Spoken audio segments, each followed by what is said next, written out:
প্রথমে আমরা পিঠার খামিরটা তৈরি করব। প্রথমে দিয়ে দিচ্ছি আমরা 3 কাপ লিকুইড মিল্ক।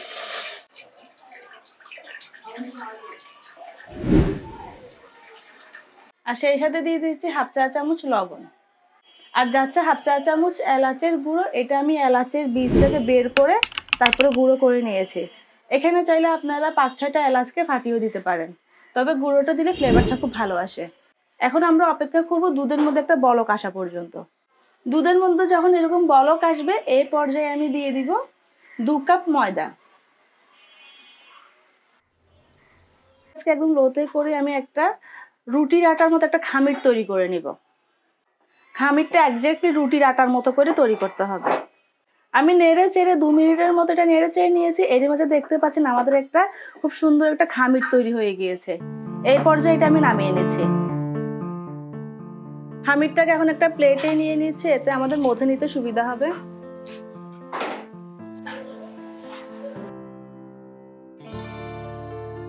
আর দিয়ে দিচ্ছি 1 টেবিল চামচ পরিমাণ ঘি। এখানে চাইলে রান্নার তেলও দেওয়া যাবে, তবে ঘি দিলে খুব সুন্দর একটা স্মেল পাবেন পিঠার মধ্যে। এখন ঘি দিয়ে এই খামিরটাকে আমি খুব ভালোভাবে মথে নিব। আপনার মথা যত বেশি ভালো হবে পিঠার টেক্সচারটা তত বেশি ভালো হবে। আর এই ঘিটা আমি ফ্রিজে রাখার কারণে এটা এরকম জমাট বেঁধে আছে। গরম খামিরের মধ্যে এটা আপনা আপনি গলে যাবে।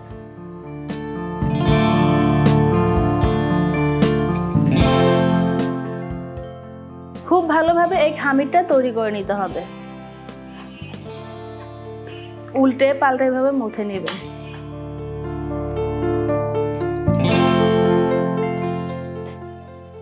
আমি খুব ভালোভাবে খামিরটাকে মুথে নিয়েছি। এখন আমি এর থেকে ছোট ছোট লেচি কেটে নেব।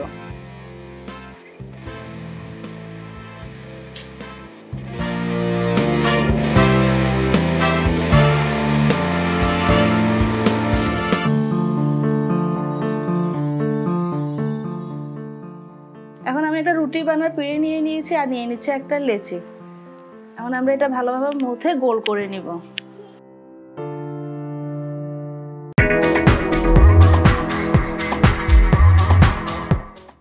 আর উপর থেকে দিয়ে দিচ্ছি খুবই সামান্য পরিমাণে ময়দা। আর এখন এর থেকে খুব পাতলা একটা রুটি বেলে নিব। যতটা সম্ভব একটা পাতলা রুটি আমাদের বেলে নিতে হবে।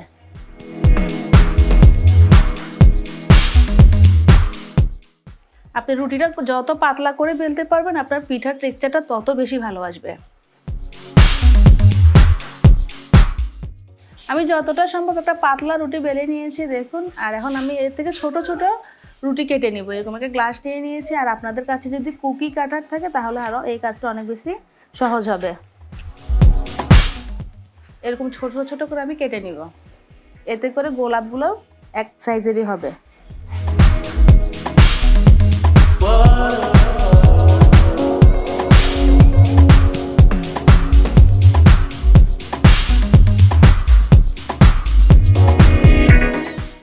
আমি এখন পিঠাগুলো তৈরি করে আপনাদেরকে দেখাবো। কেটে নেওয়া ছোট ছোট রুটিগুলো থেকে আমি 3টা নিয়ে নিয়েছি। আর আমি একটার উপর একটা এভাবে বসিয়ে দিয়েছি। আপনারা অবশ্যই এই পর্যায়ে একটু লক্ষ্য করে দেখবেন কিভাবে আমি তৈরি করছি পিঠাটা। আমি 3টা রুটি এখানে নিয়ে নিয়েছি। আর দেখুন আমি একটা পাশ ধরে কেটে দিচ্ছি।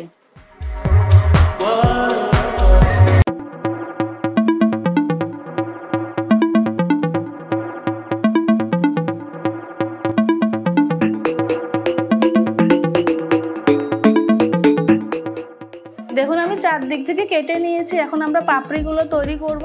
এভাবে একটা করে রুটি আমি তুলবো। এই দেখুন একটা রুটি তুলেছি আমি। এটা এইভাবে উনি মাঝখান থেকে একটু প্রেস করে দিব। কলির মতো হবে এটা। আবার ঘুরিয়ে এভাবে এনে আমি আরেকটা পাপড়ি তুলছি। প্রতিটা রুটি এভাবে তুলে নিতে হবে। এইভাবে করে হালকাভাবে প্রেস করে দেখুন আমি ঘুরিয়ে ঘুরিয়ে এক একটা পাপড়ি তুলছি। আর এভাবে করে এনে দুপাশ ধরে এভাবে প্রেস করে দিচ্ছি।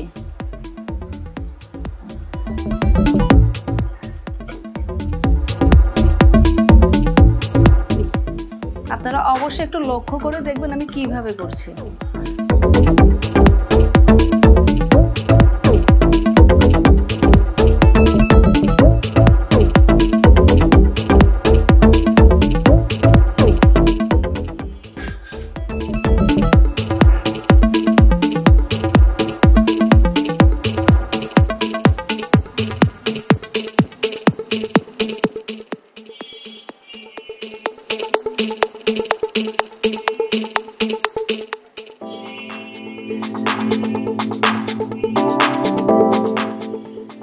এবার শেষ পাপড়িটা এভাবে হালকা হাতে এভাবে প্রেস করে দিব।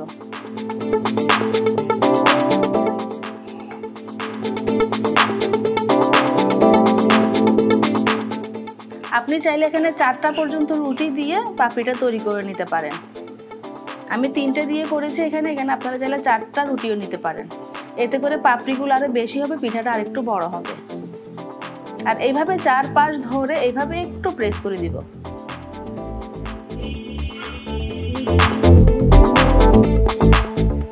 এই যে দেখুন আমি একটা গোলাপ তৈরি করে নিয়েছি।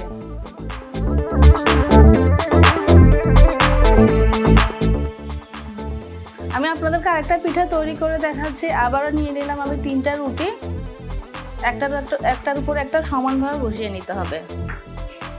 আর এইভাবে মাঝখান থেকে ধরে চারদিক থেকে কেটে নিতে হবে।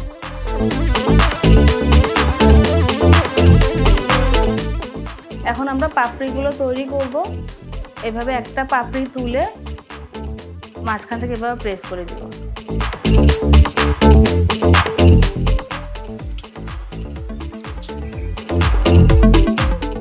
দেখুন 4টা পাপড়ি তোলার পর আমাদের মাঝখানের কলিটা রেডি হয়ে গিয়েছে।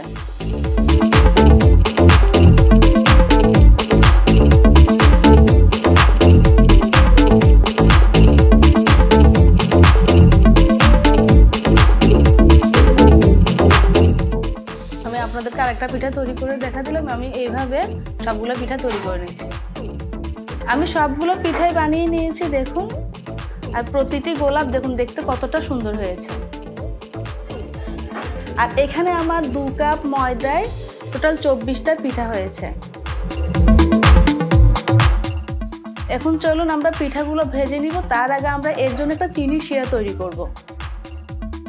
আর শিরা তৈরির জন্য আমি একটা চুলায় প্যান দিলাম আর দিচ্ছি 1 কাপ চিনি, আর সেই সাথে যাচ্ছে 1 কাপ পানি। এই শিরাটা খুব একটা ভারীও হবে না, আবার খুব একটা পাতলাও হবে না।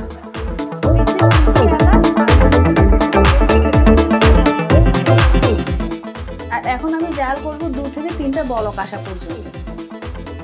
চিনিটা যখন গলে যাবে, গলে যাওয়ার পর 2 মিনিট জাল করে নিয়েছি। আর শিরার মধ্যে এরকম একটা আঠালো ভাব আসবে। এটা একটার বা 2টার তুলতে হবে না, জাস্ট এরকম একটা আঠালো ভাব আসলে এই পর্যায়ে আমি নামিয়ে নিচ্ছি। পিঠাগুলো ভেজে নেওয়ার জন্য চুলে একটা প্যান দিলাম আর দিচ্ছি পর্যাপ্ত পরিমাণে রান্নার তেল। এখানে আমি সয়াবিন তেলটা ইউজ করছি। তেলটা যখন ভালোভাবে গরম হয়ে যাবে এর মধ্যে আমি বানিয়ে নেওয়া পিঠাগুলো দিয়ে দিচ্ছি।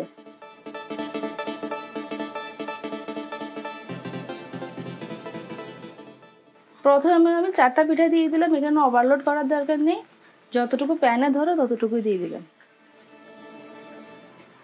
এই পিঠার মধ্যে যখন হালকা একটা আবরণ চলে আসবে গোল্ডেন ব্রাউন, এরপর যে আমি উল্টে দিচ্ছি।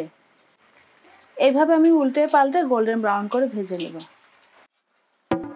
আমি নেড়ে চেড়ে পিঠাগুলো গোল্ডেন ব্রাউন করে ভেজে নিয়েছি। এখন আমি পিঠাগুলো উঠিয়ে নিচ্ছি।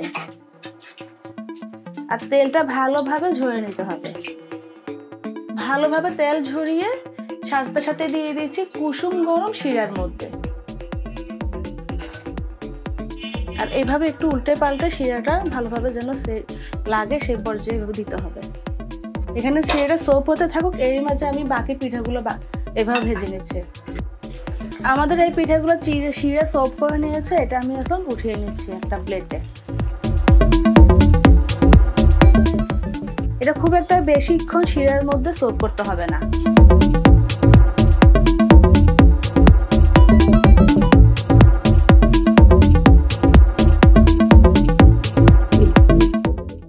আর এই পিঠাগুলো চাইলে আপনারা অনেকদিন সংরক্ষণ করে খেতে পারবেন।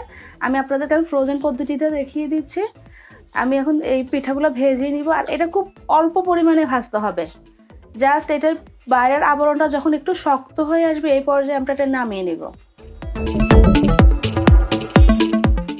এটা খুব কড়া করে কোনোভাবেই ভাজা যাবে না।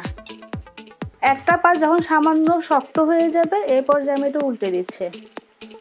এটা খুব একটা বেশি ভাজা যাবে না, কারণ এটা আমরা যখন আবার খাবো তখন এটা খুব ভালোভাবে ভেজে তারপরে এটা আমরা শিরার মধ্যে দিতে হবে।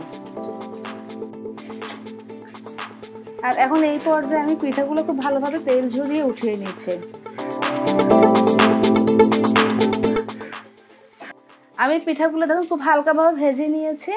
আর এটা আমি ঠান্ডা করে জিপলক ব্যাগে অথবা কোনো এয়ারটাইট বক্সে করে ডিপ ফ্রিজে রেখে দিব। আর আপনারা এটা 3 থেকে 4 মাস ডিপে রেখে খেতে পারবেন।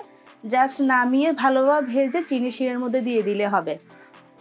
আপনারা চাইলে এইভাবে এটা সংরক্ষণ করে রেখে দিতে পারেন। আমাদের এই পিঠাগুলো চিনি সোপ করে নিয়েছে শিরা, এটা আমি উঠিয়ে নিচ্ছি।